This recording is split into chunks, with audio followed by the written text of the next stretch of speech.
ये भी जानते हैं कि कौन से राजनेता के साथ आज हम राइड पर जा रहे हैं। वो आज हमें बताएंगे राष्ट्रवाद के बारे में उनकी क्या राय है, वो हमें बताएंगे कि हिंदुत्व के बारे में उनकी क्या राय है। सुपर एक्सक्लूसिव टेलीविजन पर पहली बार असदुद्दीन ओवैसी के साथ।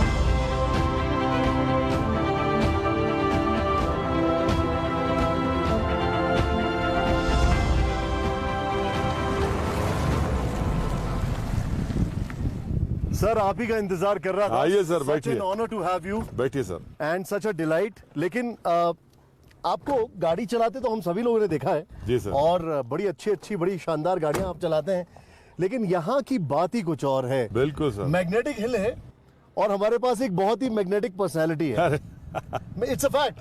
और मैं अपने जितने भी हमारे साथ हमारे जितने भी दर्शक हैं उन सबको बताना चाहूंगा, आप जो एक्सपेक्ट करते हैं इंटरव्यू में वो तो बिल्कुल नहीं होने वाला। मेरे साथ आज है असदुद्दीन ओवैसी साहब। आप सब जानते हैं इनको इंट्रोडक्शन की कोई ज़रूरत नहीं है, और इनका इंट्रोडक्शन तो विपक्ष और सत्ता पक्ष दोनों खुद दे देता है। लेकिन एक ऐसी चुंबकीय शक्ति जो कि इस मैग्नेटिक हिल की तरह है, लेकिन इस मैग्नेटिक हिल की तरह ऑप्टिकल इल्यूजन नहीं है। उसके पीछे बहुत बड़े बड़े फैक्ट्स हैं, उसके पीछे बहुत ज़बरदस्त अगर कहा जाए लोगों का समर्थन है। जैसे हैदराबाद, मुंबई, बिहार, यूपी और अब गुजरात की तरफ भी कूच कर रहे हैं। बिल्कुल बिल्कुल, गुजरात की तरफ भी कूच कर रहे हैं। तो अब ये सिलसिला शुरू कर दें और आइए सर चलते हैं।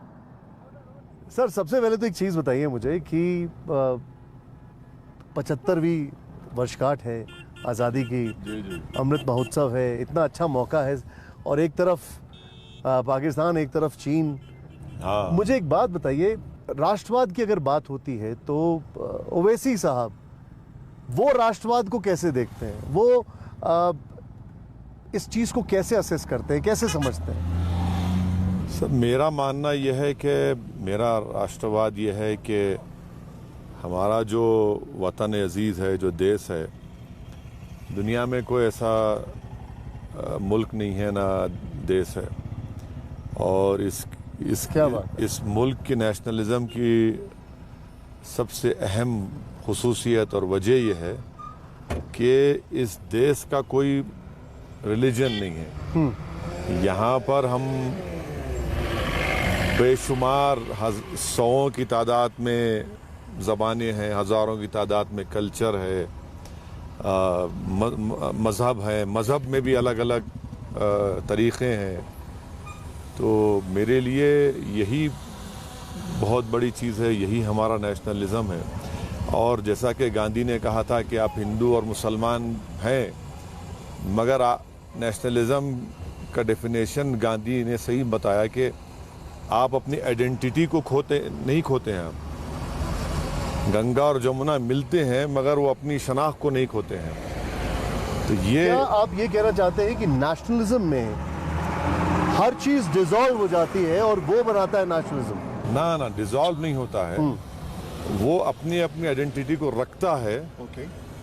यही इस वतन अजीज़ की खूबसूरती है कि इसका हमारा नेशनलिज्म का मतलब ये नहीं है कि एक रिलीजन, एक लैंग्वेज, एक कल्चर, बल्कि हम लोग इन तमाम रिलीजन कल्चर्स को सेलिब्रेट भी करते हैं और उस पर लोग कायम भी रहते हैं। लेकिन मुझे एक चीज़ समझाएं, आपको नहीं लगता है कि राष्ट्रवाद एक ऐसा सब्जेक्ट है जिसके ऊपर आपसे तो लोग बात ही नहीं करते हैं? ये थोड़ा वियर्ड नहीं लगता है? जब भी बात होती है और इश्यूज़ की, हिंदू मुसलमान का इशू होगा तो ओवैसी साहब से बात करने लग जाते हैं। राष्ट्रवाद को लेकर आपसे कोई बात क्यों नहीं करता है? राष्ट्रवाद के ताल्लुक से तो हमको तो एंटी नेशनल कह दिया जाता है, तो फिर बात ही क्या होगी? जब आप हमको किसी को एंटी नेशनल कह देंगे तो फिर बात ही नहीं होगी। आपको एंटी नेशनल जो लोग कहते हैं, आपने ये समझने की कोशिश की कि उनका इसके पीछे प्रेमाइस क्या है, क्यों उनको लगता है एंटी नेशनल? क्योंकि मुझे याद है, मुझे कई सारे बयान आपके याद हैं जब आपने वेहमेंटली पाकिस्तान के अगेंस्ट में बोला है। आपने कहा ये मेरा मुल्क है, मैं यहीं रहूंगा, मैं पाकिस्तान की निंदा करता हूं, कई बार आपने बोला है। तो अब उन लोगों का ज़्यादातर एक तो उनकी हेट्रेड है, उनका हेट्रेड के साथ साथ वो समझते नहीं हैं, और जो उनको बतला दिया जाता है उसी के मुताबिक वो इस तरह की बकवास करते रहते हैं। मगर चलिए, अच्छा है आज आपसे बात हो रही है इस बारे में। ओवैसी साहब, अगर मैं इस चीज़ को थोड़ा सा एलैबोरेट होकर समझना चाहूँ, क्या आपको लगता नहीं है कि एक बहुत ही मिसकंस्ट्रू इमेज जारी है नेशनलिज्म की, जहाँ पर अगर आप सपोज किसी भी चीज़ के खिलाफ में बोल रहे हैं जो कि सही नहीं हो रहा है। मैं आपको मिसाल के तौर पर देता हूँ, अगर आपने महंगाई के बारे में बोला, अगर आपने कुछ दिक्कतों के बारे में बोला, अगर आपने कुछ और चीज़ों के बारे में बोला, तो धीरे धीरे वो चीज़ें ड्रिफ्ट कर जाएंगी। वो आपको नेशनलिज्म, एंटी नेशनलिज्म, वो एक अलग चश्मे से देखने लग जाते हैं। क्या ऐसा लगता है आपको, ऐसा हो रहा है? बिल्कुल हो रहा है, हमारे मुल्क में, हमारे देश में बिल्कुल हो रहा है। अगर आप जो इस्टेब्लिशमेंट का सेट नैरेटिव है उससे अगर आप हटकर बात करेंगे तो उनको बड़ी तकलीफ हो जाती है कि आपने ये बात ही क्यों की। अब मिसाल के तौर पर हम यहाँ पर हैं जी, कितने खूबसूरत जगह। बिल्कुल लेह में है। अगर आप हिस्ट्री में जाएंगे तो औरंगजेब ने ही यहाँ पर फौज भिजाकर, जो तिब्बत से लोग आ गए थे यहाँ के राजा को तंग करने के लिए, तो औरंगजेब ने फौज भिजाई। अब आप ये बात अगर कर देंगे तो बोलेंगे देखिए ये तो मुगलों की बात कर रहा है, औरंगजेब की बात कर रहा है। तो राष्ट्रवाद में सच्चाई तो बयान करना पड़ेगा। नहीं, लेकिन देखिए, अब आपने औरंगजेब का जिक्र किया। अब जैसे आपके जो भाई हैं वो औरंगजेब की कब्र पर गए तो उसको बड़ा इशू बनाया गया, लेकिन औरंगजेब को क्या आप नेशनलिस्ट मानते हैं? क्या आप मानते हैं राष्ट्रवादी भारत के प्रति, या औरंगजेब को आप उस नज़रिए से देखते हैं जिस नज़रिए से उसको पोर्ट्रे किया जाता है? मेरी नज़र में हमारी हिस्ट्री का एक हिस्सा है औरंगजेब, उसको कोई डिनाई नहीं कर सकता है। एब्सोल्युटली, ठीक है। मेरी नज़र में आज औरंगजेब की अहमियत नहीं है। अगर कोई अपने आप को नेशनलिस्ट कहता है, पेट्रियोटिक कहता है, हाँ। तो औरंगजेब से बड़ा मुद्दा आज 28% नौजवानों की बेरोजगारी है। ये नेशनलिज्म का डिमांड है। ठीक है। 50% महंगाई में इजाफा हो गया है। ये नेशनलिज्म का एक डिमांड आप पर है कि आप इस पर बात करें। तो और अगर आप उससे ज़्यादा अगर आप जाएंगे तो नेशनलिज्म अगर आप देखेंगे तो उबैदुल्ला सिंधी, बरकतुल्ला भोपाली, राजा महेंद्र के साथ वो लोग अफगानिस्तान में government of India in exile बनाए थे। और वो भी एक राष्ट्रवाद है, क्योंकि हम आज़ादी के 75 साल की आज़ादी मना रहे हैं। फिर वहीं आप राष्ट्रवाद अगर आप देखेंगे तो मौलाना महमूद उल हसन जो रेशमी रुमाल की तहरीक में माल्टा की जेल में थे, आज भी भारत से डायरेक्ट फ्लाइट नहीं है माल्टा को, मगर वो माल्टा की जेल से वापस आए, दारुल उलूम का क़याम अमल में लाए। जी, तो ये एक राष्ट्रवाद है। नहीं, लेकिन जैसे आपने जिक्र किया एस्टैब्लिशमेंट का, अगर सरकार एस्टैब्लिशमेंट, क्या आपको ऐसा लगता है कि वो नेशनलिज्म अपनी कन्वीनियंस पे पोर्ट्रे करती है, या देखिए एस्केपिज्म के तौर पर? एक नेशनलिज्म ये हो गया है कि अगर आप सरकार की कमजोरियों को क्वेश्चन करेंगे तो आपको एंटी नेशनल कह दिया जाता है। नहीं, लेकिन फिर इसमें खाली हिंदुओं को कहा जाता है या मुस्लिम्स को भी कहा जाता है? सबको कहा जाता है। जो कोई भी अगर आज की मौजूदा सरकार को, प्रधानमंत्री को अगर आप क्वेश्चन करेंगे तो फौरन आप कहा जाएगा एंटी नेशनल। अगर आज आप जैसा कि ये नेशनलिज्म का और भारत से मोहब्बत का, वालेकुम सलाम, क्या बात है, आपके कितने फैंस हैं यहाँ पर? हाँ, वो भारत से मोहब्बत का डिमांड ये है कि जिन वादियों के दरमियान से हम गुजर रहे हैं, जिन पहाड़ों के दरमियान से, यहाँ से थोड़ी दूर पर हमारी फौज चीन की फौज से आंख में आंख मिलाकर खड़ी हुई है। 2 साल से चीन हमारी ज़मीन पर कब्जा करके बैठा है। हॉट स्प्रिंग, डेप्सांग प्लेन्स में उन्होंने टावर लगा दिए। अब आप जब ये पूछते हैं तो बोलेंगे ये देखिए ये एंटी नेशनल बात कर रहा है। ये सच्चाई है। लेकिन एक चीज़ मैं आपसे समझ रहा हूँ। देखिए, हम लोग आज़ादी की 75वीं सालगिरह, उसकी वर्षगांठ की बात कर रहे हैं। एक छोटा सा विषय, जैसे आपने बोला हिंदू और मुस्लिम्स दोनों को एंटी इस्टेब्लिशमेंट अगर बोलते हैं तो एंटी नेशनलिस्ट कह देते हैं। मैं आपसे एक चीज़ समझना चाहता हूँ।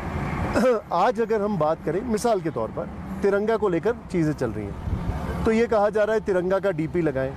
उसमें कांग्रेस ने पंडित नेहरू का जिक्र किया लेकिन गांधी जी का जिक्र नहीं किया। क्या आपको लगता नहीं है ये अजीब सी बात है?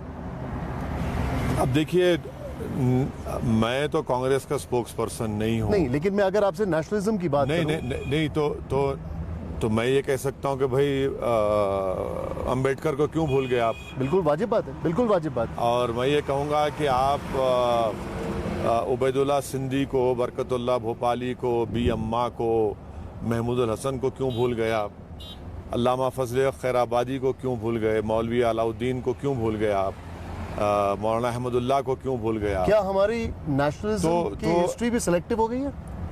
नहीं, अगर ऐसा लगता नहीं, है? अगर कांग्रेस पार्टी इसलिए पंडित नेहरू के साथ तिरंगा दिखा रही क्योंकि वो कांग्रेस के थे, तो बहुत बड़ा जुल्म कर रहे हैं नेहरू पर और हमारी पूरी आज़ादी की लड़ाई के ऊपर बहुत बड़ा जुल्म कर रहे हैं। इसलिए कि जो लड़ाई जब लड़ी जा रही थी तो उसमें सबका एक कॉमन चीज़ क्या था कि भाई अंग्रेज़ों को यहाँ से हटाएंगे, गुलामी से इस देश को आज़ाद कराएंगे।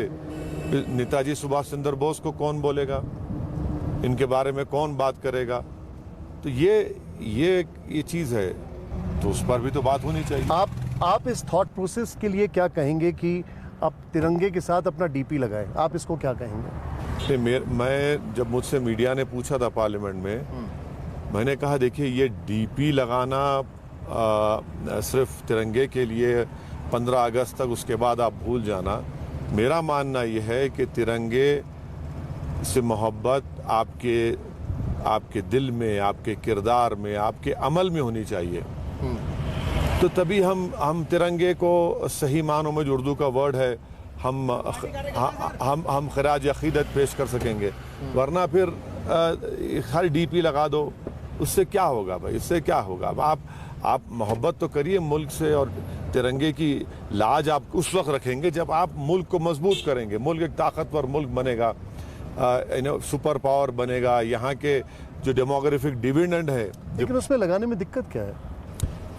मेरी नज़र में ये सिर्फ एक चंद दिन के लिए, इसमें कोई आप लगा रहे हैं, लगाइए, मुझे एतराज़ नहीं। पर मेरा मानना ये है कि डीपी से लगाकर कोई मोहब्बत का इजहार सही तरीके से नहीं हो सकता। आप जस्टिस नहीं कर रहे हैं, ना तिरंगे से कर रहे हैं, ना हम उन अजीम आज़ादी की लड़ाई में लड़ने वाले। आपको नहीं लगता है कम से कम उसके प्रति एक इज्जत दिखा रहे हैं, प्यार दिखा रहे हैं? वो तो एक होता ही है ना जेस्चर। वो हर मुसलमान, हिंदू, सिख, ईसाई, दलित, जो कोई भारत का नागरिक है, उसके दिल में तिरंगे से मोहब्बत थी और हमेशा रहेगी, हमेशा रहेगी।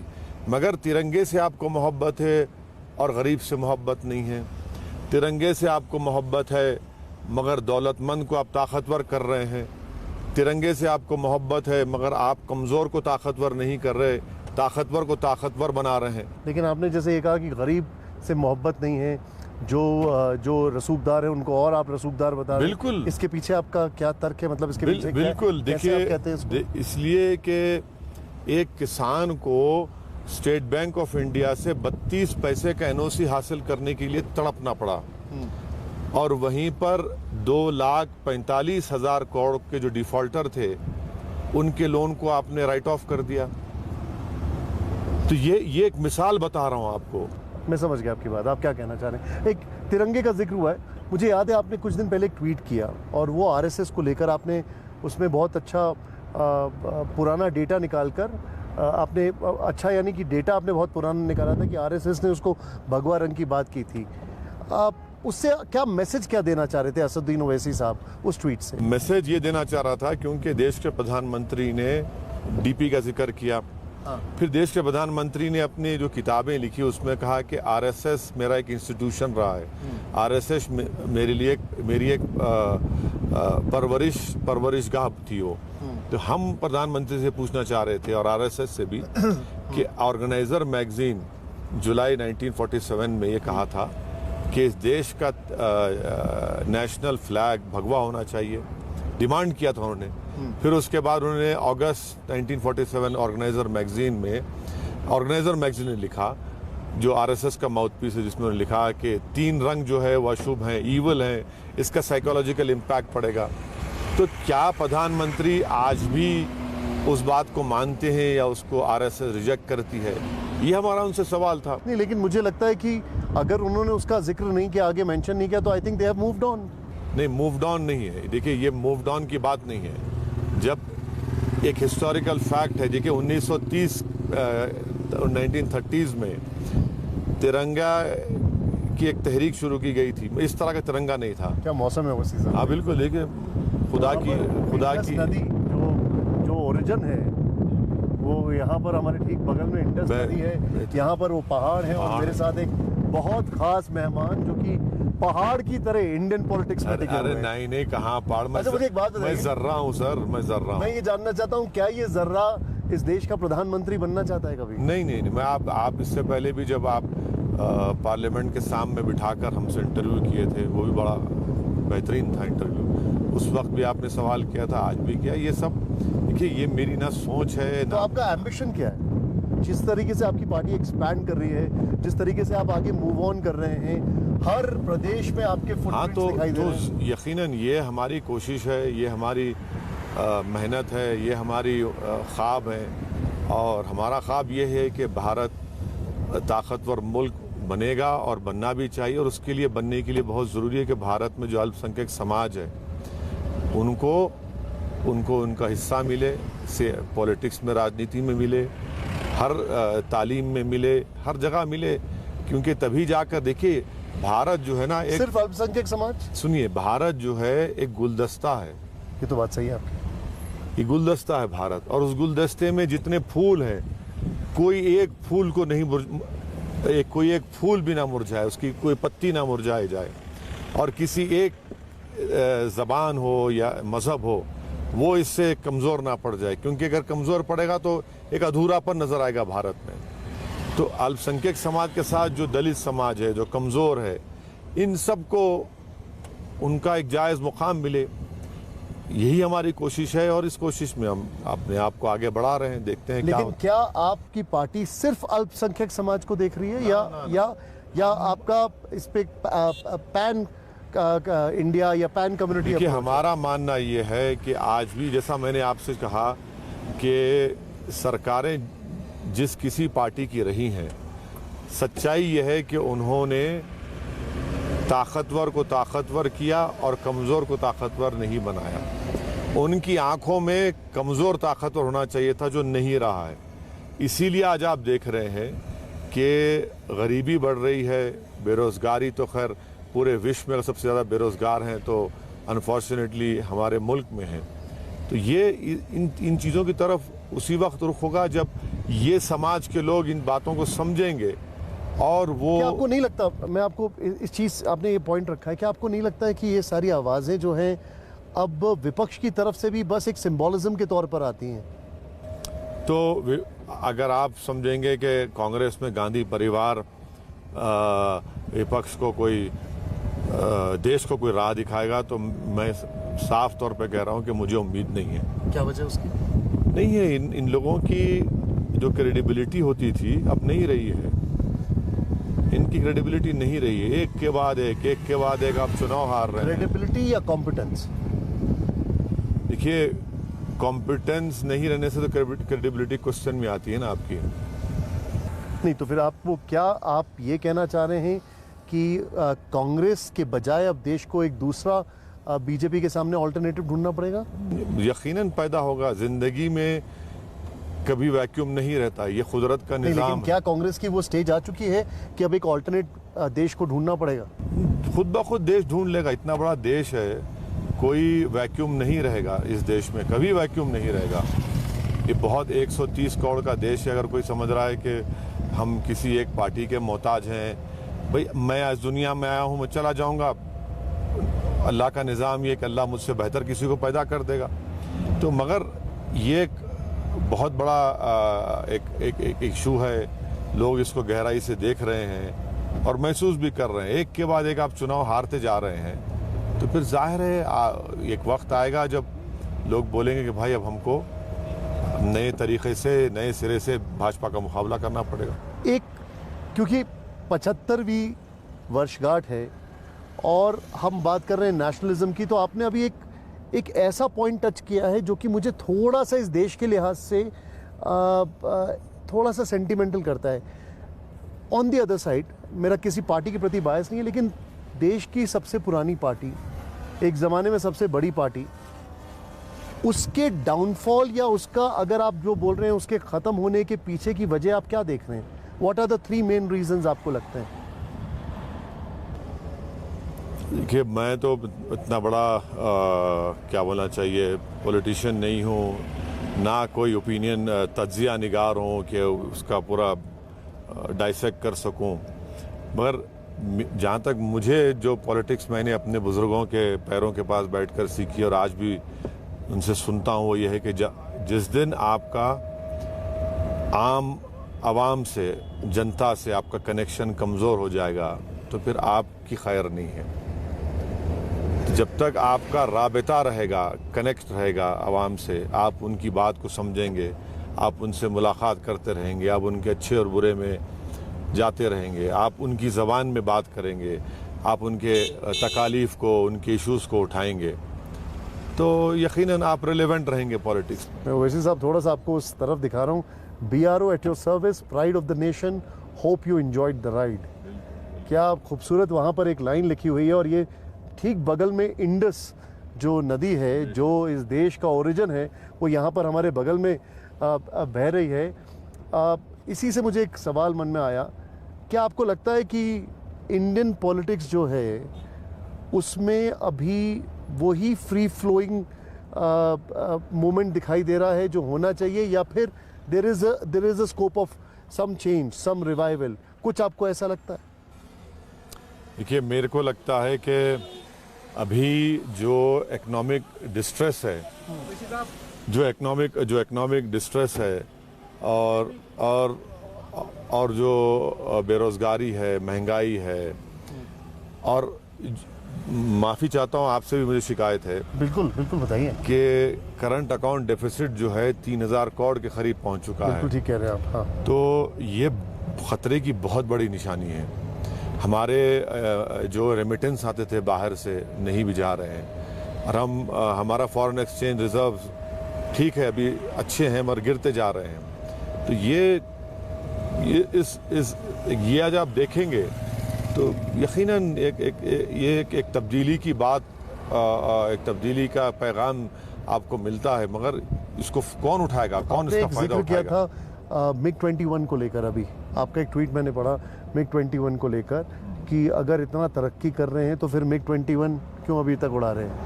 आपने ये बोला था। बिल्कुल आपको, क्योंकि यहाँ पर जहाँ पर हम मौजूद हैं, ये तो पूरा ही, अगर मैं कहूँ तो इंडियन आर्म्ड फोर्सेस की देन है।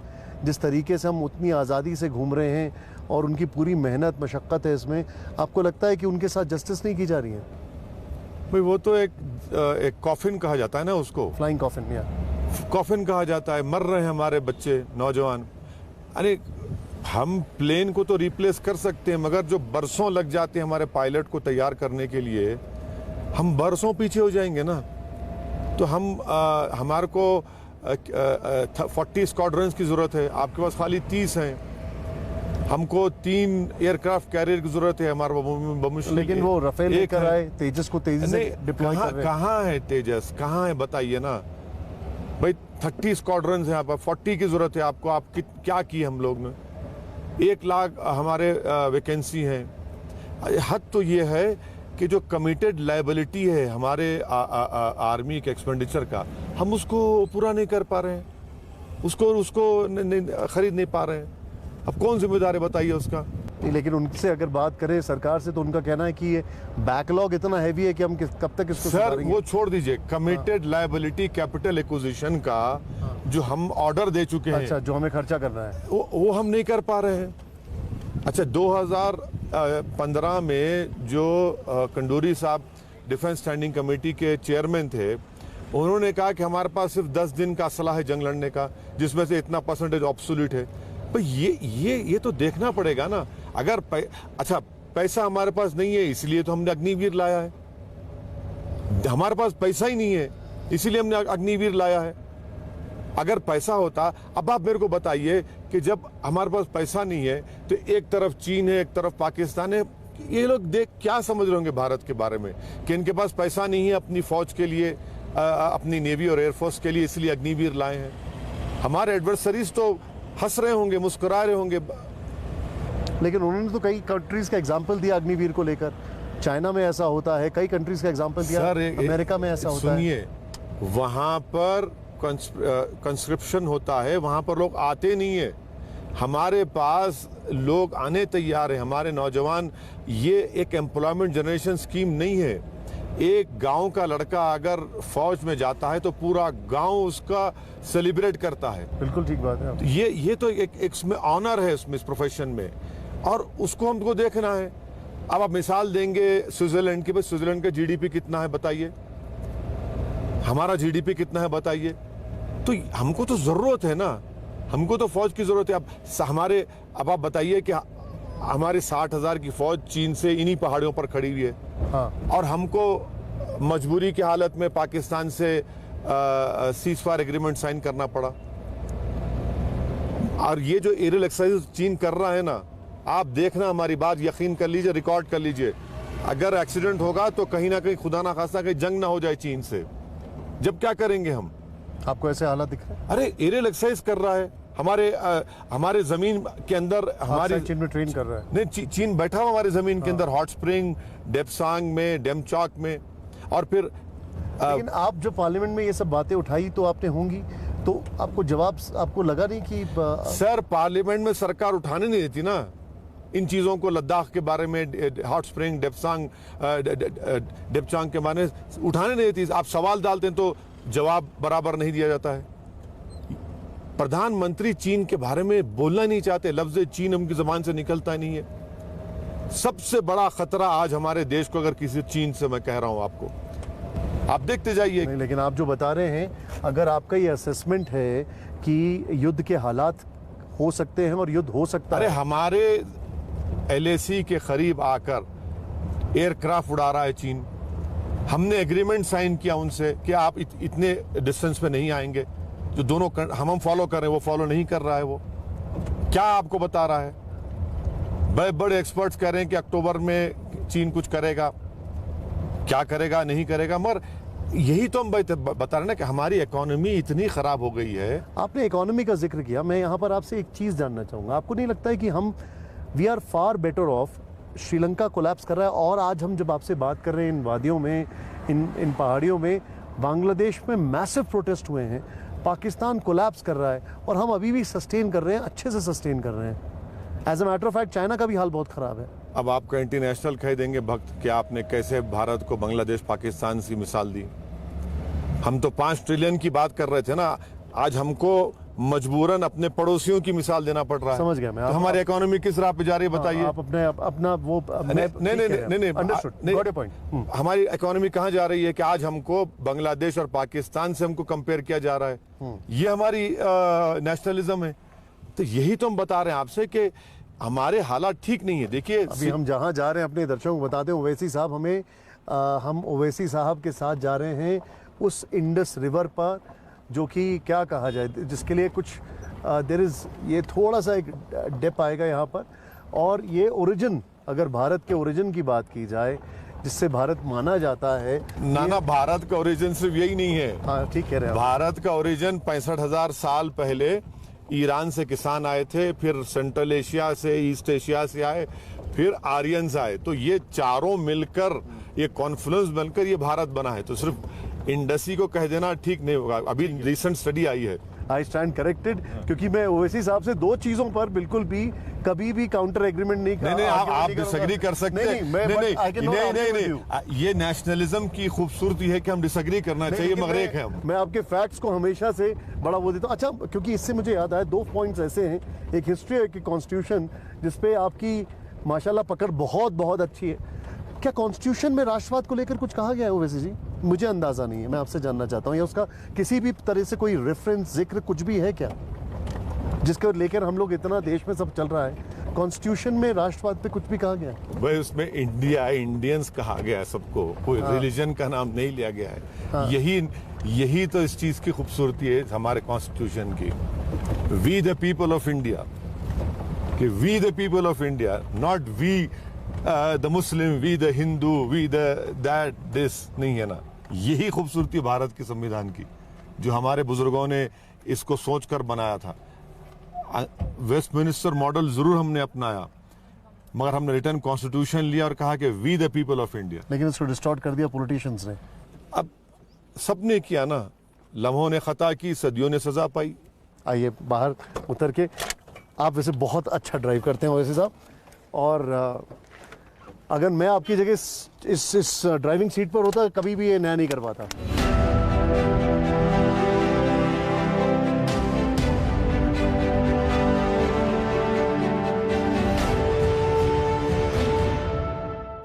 ओवैसी साहब, अब हम ओवैसी साहब के साथ आ गए हैं। ये है इंडस रिवर, और ओवैसी साहब ने वैसे ही आपको बताया अभी ओरिजिन्स में भारत के कई सारे फैक्टर्स हैं, उनमें से एक ये भी है। हमारे जो योगेश भाई हैं वो बता रहे थे, और ये सबको पता है कि कैसे पाकिस्तान से ये नदी आती है। मैं आपसे एक चीज़ जानना चाहूँगा, क्या आपको ऐसा नहीं लगता है कि एक परसेप्शन बन गया है कि अगर कोई मुसलमान है इस देश में तो वो पाकिस्तान ही जाना चाहता है, और इस चीज़ को नेशनलिज्म, एंटी नेशनलिज्म, इसको लेकर बहुत ज़्यादा हाइप किया जाता है? देखिए, जो देश से नफरत करते हैं वही इसी तरह की सोच रखते हैं। ये तो इस तरफ से, हाँ। जो देश से मोहब्बत करते हैं वो इस तरह की बात नहीं करते, क्योंकि जिन्होंने देश की आज़ादी में उनका कोई योगदान नहीं रहा तो उनको पाकिस्तान आ जाता है। हाँ, ये एक तल्ख हकीकत है कि भारत का पार्टीशन हुआ, पाकिस्तान बना, मगर जिनको पाकिस्तान जाना था वो चले गए, और जिन्होंने पाकिस्तान के लिए वोट दिया था, उस ज़माने में एक बात समझना पड़े कि आप और हम वोट नहीं डाल सकते थे। वोट वही डालता था जो नवाब था, जो डिग्री थी, जो एक किस्म का इनकम टैक्स अदा करता था। तो एक इलीट क्लास को वोट डालने का हासिल था, और वो भी बिल्कुल चंद फीसद या परसेंटेज। मेजॉरिटी तो वोट डाल ही नहीं सकती थी। नहीं, लेकिन आज अब मैं आपसे पूछता हूँ, ये सवाल क्यों पूछ रहा हूँ, जब हम लोग राष्ट्रवाद की बात करते हैं तो एक हिंदू राष्ट्रवाद की बात होती है, एक गैर हिंदू राष्ट्रवाद की बात होती है। क्या इसको आप कैसे असेस करते हैं? देखिए, हिंदू इंडियन नेशनलिज्म एक चीज़ है और हिंदुत्व नेशनलिज्म एक चीज़ है। क्या फ़र्क है दोस्तों? फ़र्क ये है कि इंडियन नेशनलिज्म जो है वो हम तमाम कल्चर्स को, रिलीजन्स को, ज़बानों को, त्योहारों को सेलिब्रेट करता है। वो ये नहीं कहता कि एक देश, एक रिलीजन, एक कल्चर रहेगा। ये हिंदुत्व नेशनलिज्म है। जो इंडियन है, ये हिंदुत्व नेशनलिज्म कहता है कि एक देश, एक कल्चर, रिलीजन। जो इंडियन नेशनलिज्म बोलते कि भाई बस ये सब इस देश के एक गार्डन है, इसमें हर तरह के फूल फलेंगे, फूलेंगे, आगे बढ़ेंगे। ये फ़र्क है इंडियन नेशनलिज्म में और हिंदुत्व नेशनलिज्म में। और ये इंक्लूसिव है इंडियन नेशनलिज्म, वो एक्सक्लूजनरी है। ये बुनियादी फ़र्क है इन दोनों में। नहीं, लेकिन क्या आपको ऐसा नहीं लगता है कि इस देश में एक राष्ट्रवाद बीजेपी का है और एक राष्ट्रवाद कांग्रेस का है?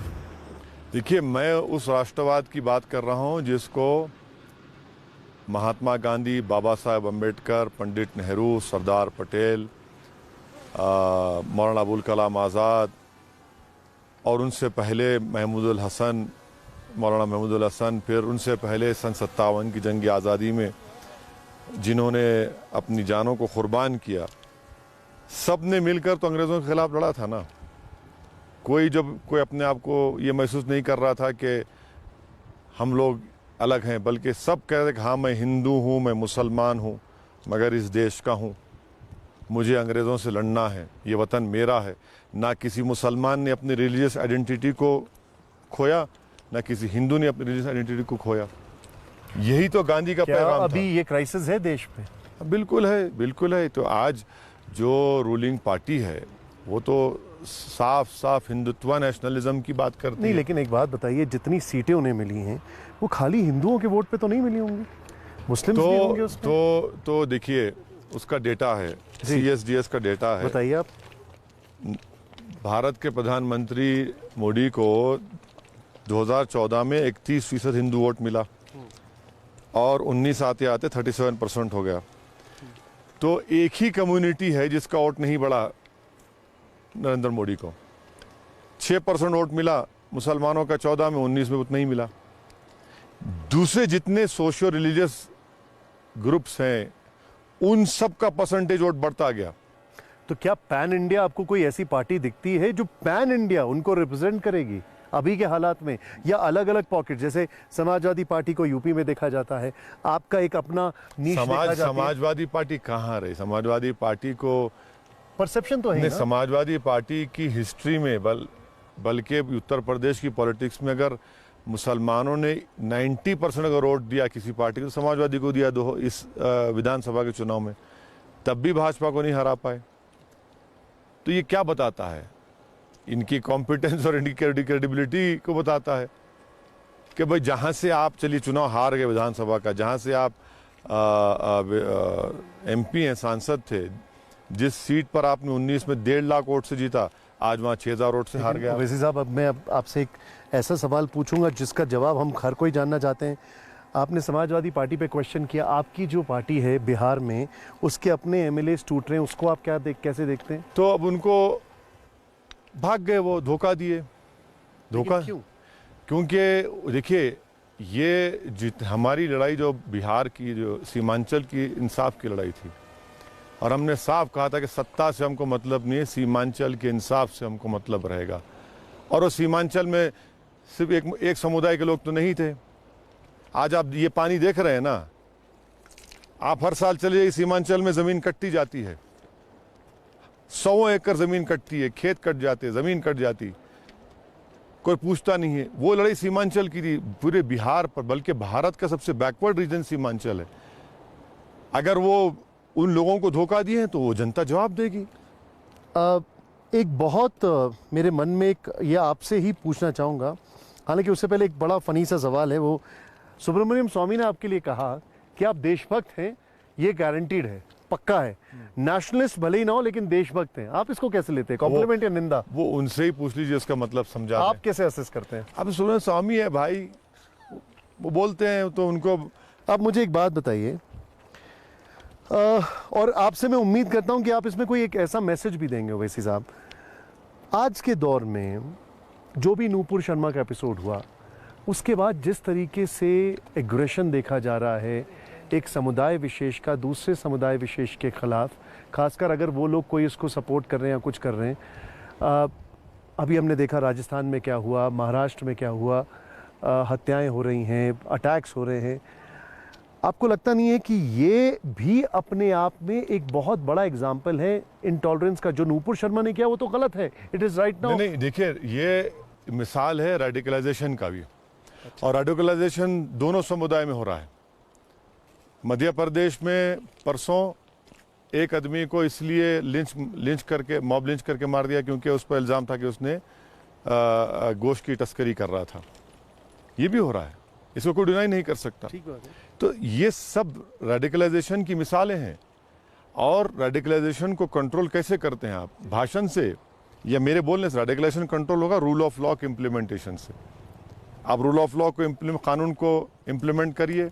नहीं, लेकिन आप जैसे नेता अगर एक स्ट्रांग मैसेज देंगे तब भी तो कंट्रोल होगा। अगर हम राजनीति में हैं तो उन रेडिकलाइज लोगों को हमसे ही नफरत है सबसे पहले, क्योंकि हम ये कह रहे हैं कि भारत के संविधान में रहकर हम अपनी बात करेंगे, अपने हक को हासिल करेंगे, लड़के हासिल करेंगे। मैं रूल ऑफ गन की बात नहीं कर रहा हूं। मैं ये नहीं कह रहा हूं कि किसी की हत्या करके, किसी को पीट कर। मैं ये कह रहा हूं कि बैलेट के जरिए से हम जीतेंगे, बैलेट के जरिए से इंसाफ हम हासिल करेंगे और सरकार को हम क्वेश्चन करेंगे, हम खुल के बोलेंगे। आपने बैलेट का जिक्र किया, आप अपनी पार्टी को किन किन राज्यों में एक्सपैंड करना चाहते हैं अभी? अरे, और कहाँ अभी हमारे लिए इमीडिएट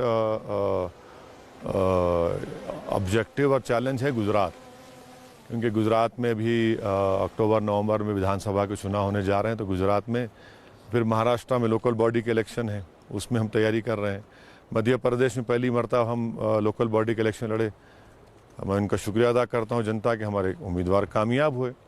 तो ये इसके बावजूद भी लोग आपको बीजेपी की बी टीम कहते हैं। मुझे फर्क नहीं पड़ता ना, फ़र्क नहीं पड़ता। मैं इस मिट्टी में पैदा इसी मिट्टी में जाने वाला हूँ, तो पुकारते रहिए, मुझे कोई फ़र्क नहीं पड़ता। जितना आप पुकारेंगे उतना ज़्यादा मेरा हौसला बढ़ेगा, मेरी ज़िद बढ़ेगी। मेरे को इनके पुकारने से कोई रुक जाएगा क्या? आप कितना पुकारेंगे, पुकारिए ना, आपका काम पुकारना है, मेरा काम काम करना है। अब हर कोई अगर इल्ज़ाम लगाएगा, बोलेगा, तो ठीक है, लगाइए आप, मगर अगर अभी आपको इस वक्त प्राइम मिनिस्टर मोदी को 2 इंपॉर्टेंट सजेशंस देने हो तो आप क्या देंगे? मैं कहूँगा प्रधानमंत्री, आप इन पहाड़ियों में जो हमारी फ़ौज बैठी हुई है ना, चीन से मुकाबला कर, आप वहाँ पर जाइए। हमको नहीं ले जाना चाहते, वहाँ पर जाए वो तो जाते हैं, ना, नहीं, हॉट स्प्रिंग में जाइए, जहाँ पर 60,000 फौज हमारी खड़ी हुई है। ये हमको भी जाइए, हम देखना चाह रहे हमारी ज़मीन पर चीन क्यों बैठा हुआ है। हम प्रधानमंत्री से खुद भी जाने के लिए तैयार हैं? बिल्कुल तैयार हूँ, अगर प्रधानमंत्री लेके जाएंगे। और बेरोजगारी दूर करिए नौजवानों में। देखिए, एक बात समझिए सर, ये जो अग्निवीर का प्रोटेस्ट हुआ, फार्मर्स प्रोटेस्ट हुआ, CAA का प्रोटेस्ट हुआ, दिल्ली में लॉयर्स का प्रोटेस्ट हुआ, याद रखिए ये जितने प्रोटेस्ट हो रहे हैं ना, ये लोग राजनीति से और पॉलिटिशियन से मायूस हो रहे हैं। ये हमारे देश के लिए अच्छा लेकिन नहीं आप तो दूसरी तरफ ये बोल रहे हैं कि पार्लियामेंट में जो सांसद की एज है वो कम करना चाहिए, आपने बोला है? बिल्कुल करना चाहिए, बिल्कुल करना चाहिए, क्योंकि अगर हम 18 साल में वोट डालने दे सकते हैं उसको, और हमारी 50% आबादी का हिस्सा है, 20 साल में बनने दीजिए उसको, MLA MP बनने दीजिए, क्यों ना बने भाई। हमारे पास प्रॉब्लम क्या है ना, कि जब तक सफ़ेद बाल नहीं आएंगे, बुजुर्गी नहीं आती, विजडम नहीं आता। अरे कौन सा म्यार है ये भाई? भगत सिंह की एज क्या थी, अशफाकुल्लाह की एज क्या थी?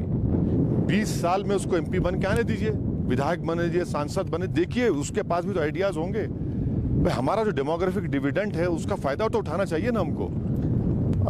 आखिरी रिक्वेस्ट है मेरी आपसे, इस माहौल में देश की 75वीं वर्षगांठ पर अगर आप कोई शेर या कुछ बता पाए, कुछ सुना चाहें हमें हमारे दर्शकों को बताना नहीं, शेर तो याद नहीं है, बस वही पैगाम के सारे जहां से अच्छा हिंदुस्तान हमारा, हम बुलबुलें हैं इसकी ये गुलसिता हमारा। ओवैसी साहब, बहुत बहुत शुक्रिया सर, थैंक यू, बहुत शुक्रिया। इट्स एन ऑनर, आप यहाँ तक आए और एक बहुत स्ट्रॉन्ग मैसेज आपने दर्शकों को दिया। और वो भी ये देखिए, इंडस रिवर यहाँ पर है और एक तरफ इन पहाड़ियों में आप देखिए ज़रा ऊपर, एक तरफ पाकिस्तान, एक तरफ चीन। हम लोग यहाँ पर अभी इस वक्त मौजूद हैं लेह में, और ओवैसी साहब खास तौर पर एक मैसेज देने जनता के बीच यहाँ पर आए हैं देश की 75वीं वर्षगांठ पर। Thank you so much sir. Thank you sir, शुक्रिया, such an honour, thank you sir, please come. तो सुना आपने, तिरंगे से मोहब्बत दिल और किरदार में होनी चाहिए। राष्ट्रवाद को लेकर मुझे एंटी नेशनल कहा जाता है, PM से सवाल करने पर एंटी नेशनल कहा जाता है। मेरी PM बनने की कोई सोच नहीं है। ओवैसी का जो पहला राष्ट्रवादी इंटरव्यू आपने देखा, उसकी बड़ी बातें इस वक्त हम आपको बता रहे हैं। आज बेरोजगारी और महंगाई बड़ा मुद्दा है, ओवैसी की तरफ से यह जिक्र भी किया गया इस दौरान। और साथ ही कौन सी बड़ी बात कही गई, चीन को लेकर क्या कहा, यह आप जानिए। चीन हमारे लिए सबसे बड़ा खतरा है। PM मोदी चीन के बारे में कुछ नहीं बोलते। LAC का मुद्दा संसद में उठाने नहीं दिया जाता। LAC के करीब चीन विमान उड़ा रहा है। असदुद्दीन ओवैसी की तरफ से यह बड़ी बात कही गई हमारे इंटरव्यू में।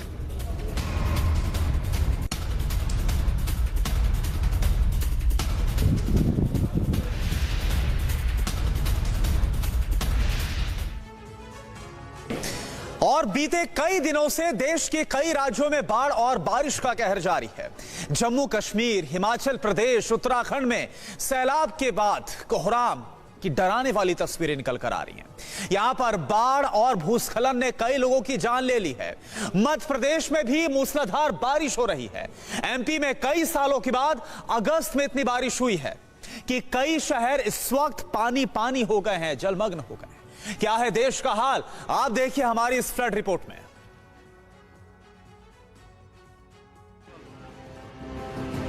आसमान से धरती पर बरपे कहर की तस्वीर जम्मू कश्मीर के रामबन की है।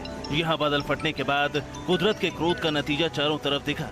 पहाड़ों से मलबा मौत बनकर हाहाकार मचाते हुए नीचे की तरफ उतरा। सैलाब के इस रौद्र रूप को देख लोगों का कलेजा कांप गया। अब रामबन की दूसरी तस्वीर को देखिए। सैलाब का ये रूप डराने वाला है, जहन को खौफ से भर देने वाला है। देखिए पहाड़ से मलबा किस कदर नीचे उतर रहा है। दहाड़ मारता ये सैलाब सब कुछ तबाह कर देने पर उतारू नजर आ रहा है। अचानक आई तबाही की इन तस्वीरों को देखिए।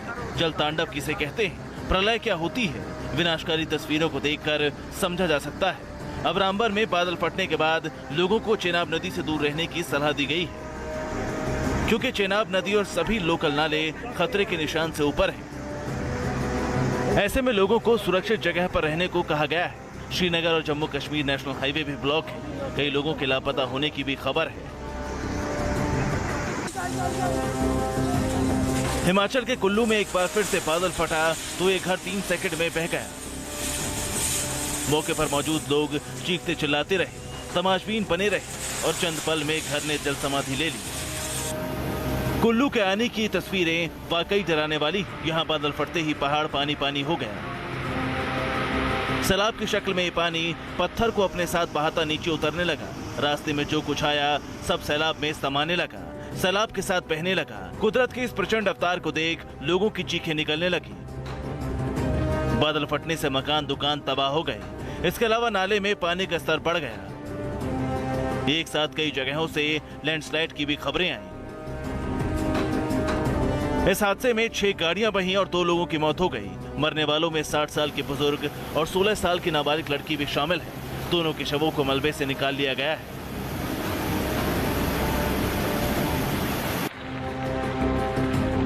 उत्तराखंड के उत्तरकाशी में जोरदार बारिश का कहर जारी है। दिन रात हो रही बारिश के कारण नदी नाले उफान पर हैं। कहीं बारिश से सड़कों पर पानी भर गया है तो कहीं सड़कों पर मलबा आ गया है। इससे कई रास्ते प्रभावित हैं। NH 94 पर धरासू और सिलक्यारा के बीच कई जगह मलबा आ जाने से मार्ग बंद हो गया है। वहीं गंगोत्री नेशनल हाईवे पर नेताला और पकौड़ा नाले में मलबा आ जाने से मार्ग बंद हो गया है। PRO और NH विभाग मार्ग खोलने में जुटे। उत्तरकाशी के पुरोला में बारिश से आई बाढ़ की वजह से 10 दुकानें और एक ATM बह गया।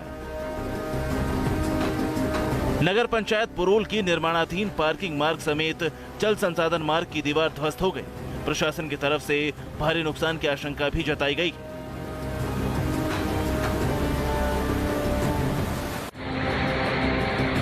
हिमाचल में बारिश रुकने का नाम नहीं ले रही है।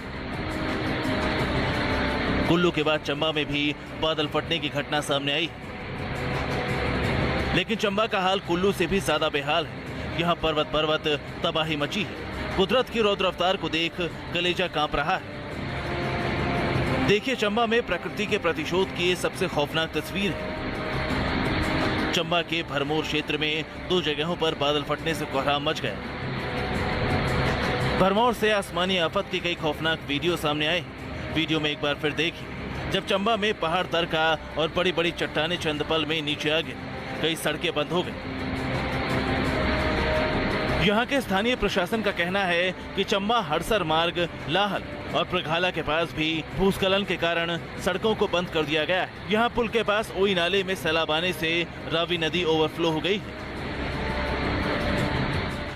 इमामी हेल्थी एंड टेस्टी मंत्रा मसाला। मंत्रा मसाला सिर्फ मसाला नहीं, टेस्ट का मंत्रा। Maybe we should get married.